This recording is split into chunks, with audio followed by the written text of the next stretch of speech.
going to have a serious and honest conversation about how most families are literally just mini cults where abusers that hold power and resources are enabled by people who depend on them for survival, and about how this dynamic more often than not causes severe mental health issues, severe abuse, severe PTSD, severe personality disorders, severe financial instability and dependency, and severe toxic relationships with others outside of the family. One of the reasons why it was easy for me to leave my family behind was because I saw this happening as a child and was like, oh, I want no parts of this. I actually don't want to start my own family, nor do I want to have a family. I am someone who does way better on my own because my mood is not impacted by abusive people. I don't have to look at abuse and call it non-abusive. I don't have to enable the abuser for my own survival, and I don't have to risk everything that I'm working for to coddle the ego of the abuser because they have the potential to blow up and destroy my life if I don't do that. Most people in this society say that they value family and they love their family, but really they're just putting up with their family because they're terrified of being alone.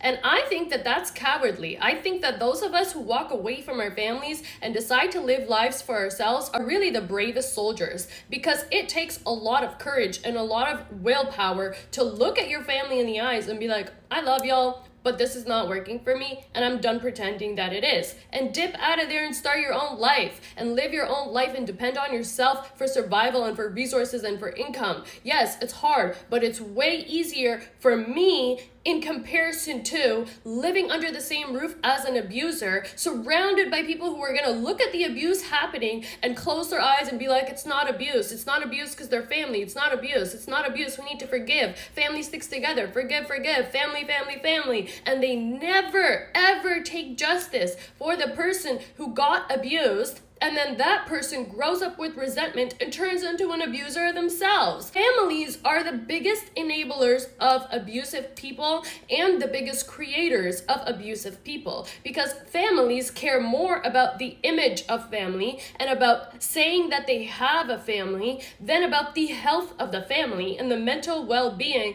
of everybody in that family. And that's one of the reasons why I don't want a family. And it really has nothing to do with religion, because abusive families exist across all demographics, all religions, all locations. And one thing is common. In abusive families, there is one or two people who are the main perpetrators of abuse, and everybody around them cares so much about protecting the image of the family that they enable this abuser, or they depend on their survival from this abuser, so they enable the abuser. And the reason why they do that is because they know if they set the abuser off, the abuse is gonna come to them. They're gonna be the ones who suffer at the hands of this abuser. That's why I called it a mini cult, because when abusers are enabled, they get more powerful. And when they get more powerful, the cult becomes stronger. Right? As years go on of abuse, the people who are enabling the abuse become so desensitized to it that they don't even realize that they are essentially worshiping their abuser.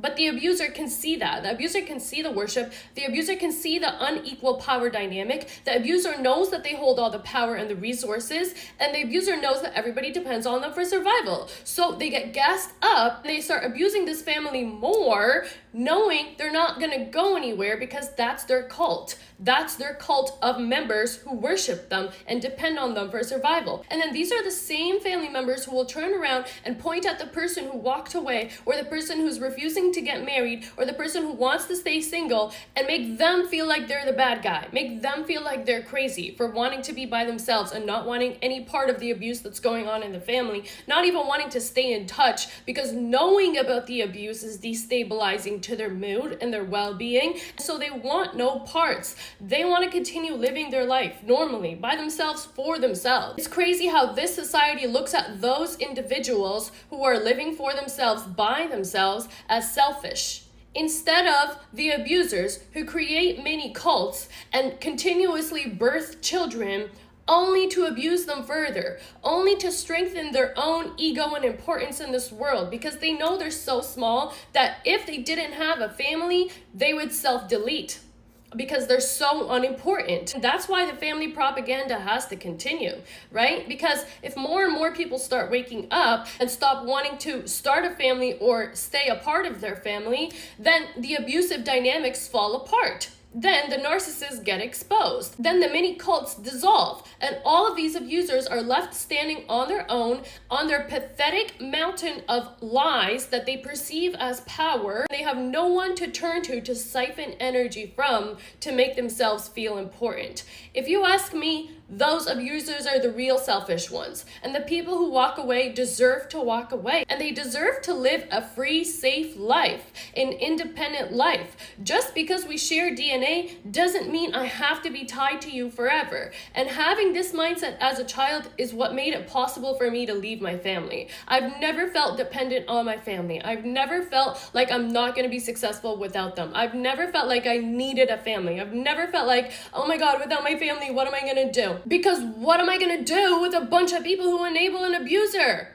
Nothing. They can't help me anyways. So why do I need to be connected to them just to say I have a family? Because in our society, that's what makes you important. That's what makes you loved. That's what makes you normal. If you crown yourself with importance, if you crown yourself with love, if you crown yourself with a normal life, all of a sudden, it's not worth anything, right? You're still selfish because you walked away from your family.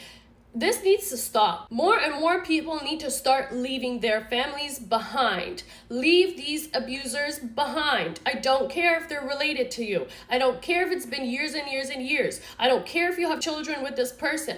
Abusers deserve to be alone. Abusers do not deserve cults of people who worship them and depend on them for survival. Abusers deserve to know what it's like when nobody cares about you, nobody's paying you any attention, nobody's gassing you up, nobody's coddling your ego, nobody's checking for you. You're all alone, by yourself, with your negativity, with your negative thoughts, with your abusive tendencies. There's nowhere to put it but on yourself. That's what we need to do to these abusers. We need to stop enabling them and calling it family.